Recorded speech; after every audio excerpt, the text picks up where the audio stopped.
In 2406, we have implemented a couple of improvements to the way you work with DPL tables.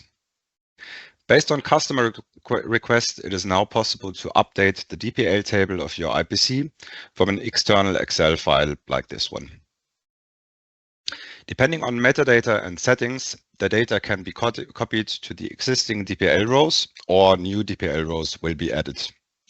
We have an example project prepared here and want to make use of this new feature. First, we select the Excel file and perform the import. That's going to be quick. And as you can see, the additional information from the Excel file has been imported to the DPL table. By the way, for more information on this feature and on many others, you can use the new context help. In this case, it will take you to the documentation of the Rapid Generator Excel plugin, where you can get help relevant to what you were currently doing.